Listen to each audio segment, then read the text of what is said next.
নমস্কার বন্ধুরা, পশ্চিমবঙ্গের সিভিক পুলিশ নিয়োগ সংক্রান্ত একটি বড় আপডেট কিন্তু রয়েছে। অর্থাৎ 2025-এ নতুন সিভিক কিন্তু নিয়োগ হতে চলেছে। মন্ত্রিমহল এই নিয়োগের জন্য ছাড়পত্র দিয়েছেন। তো বন্ধুরা, কারা কারা আবেদন করতে পারবেন আর কবে থেকে এই প্রসেস শুরু হবে, শূন্যপদ কত, এই সংক্রান্ত তথ্য পাওয়ার জন্য ভিডিওটি শেষ পর্যন্ত ওয়াচ করুন। আর আপনি যদি চ্যানেলটিতে নতুন হন তাহলে সবসলভ চ্যানেলটি অবশ্যই সাবস্ক্রাইব করতে ভুলবেন না, যাতে ভবিষ্যতে ইনফরমেশন মিস না করেন। তো বন্ধুরা, এবার আসি মেন টপিকে। এ সংক্রান্ত একটি প্রতিবেদনে কি বলা হয়েছে দেখুন। তো 114টি পদে নিয়োগের ছাড়পত্র দিল মন্ত্রিসভা। বুধবার মুখ্যমন্ত্রীর নেতৃত্বে মন্ত্রিসভার বৈঠক বসে। সেখানে পূর্ব মেদিনীপুরের দীঘাতে নবনির্মিত জগন্নাথ ধাম মন্দির প্রাঙ্গণের আশেপাশে যানবাহন ও ভিড় নিয়ন্ত্রণের জন্য 100 জন সিভিক ভলান্টিয়ার নিয়োগের ছাড়পত্র দেওয়া হয়েছে। বাকি 14টি পদের মধ্যে রয়েছে হুগলির সিঙ্গুর ট্রমা কেয়ার সেন্টারের সংশ্লিষ্ট ক্যাডারের অধীনে 12টি অতিরিক্ত প্যারামেডিক্যাল পদ। এছাড়া পশ্চিমবঙ্গ আইনি সেবা সদস্যদের থেকে পশ্চিমবঙ্গ পরিবহন বিভাগের জন্য 2টি আইনি আধিকারিক পদ সৃষ্টি করা হয়েছে। এই পদগুলির খুব দ্রুত নিয়োগ করা হবে বলে সূত্র মারফত খবর।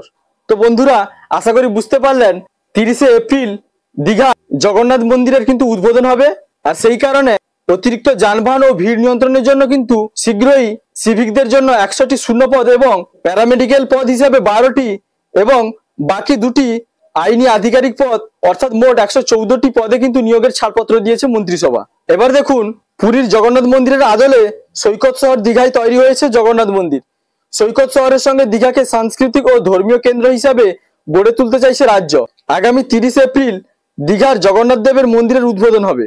সাধারণের জন্য জগন্নাথ মন্দির খুলে দিলে সেখানে প্রচুর ভিড় হবে। সেই কথা মাথায় রেখে মন্দির প্রাঙ্গণের আশেপাশে যানবাহন ও ভিড় নিয়ন্ত্রণের জন্য আগে থেকে থাকা 100টি শূন্যপদে সিভিক ভলেন্টিয়ার নিয়োগের ছাড়পত্র মিলেছে। বাকি 14টি নতুন শূন্যপদ সৃষ্টি করা হয়েছে। সেগুলির মধ্যে 12টি অতিরিক্ত প্যারামেডিক্যাল পদ সৃষ্টি করা হয়েছে।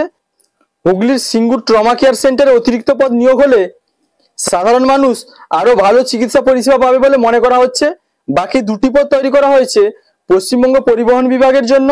এই বিভাগে 2টি আইনি আধিকারিক পদও সৃষ্টি করা হয়েছে। তো বন্ধুরা, সূত্র মারফত কিন্তু জানা গেছে এই নিয়োগ প্রক্রিয়া কিন্তু শীঘ্রই চালু হবে, এবং তা কোন প্রসেসে হবে এবং কবে থেকে হবে সেই আপডেট আমি পাওয়া মাত্রই নতুন ভিডিওর মাধ্যমে আপনাদের জানিয়ে দেব। সেই খবর সবার আগে পাওয়ার জন্য বন্ধুরা সবসলভ চ্যানেলটিকে সাবস্ক্রাইব করতে ভুলবেন না। তো বন্ধুরা, এই ছিল নতুন আপডেট।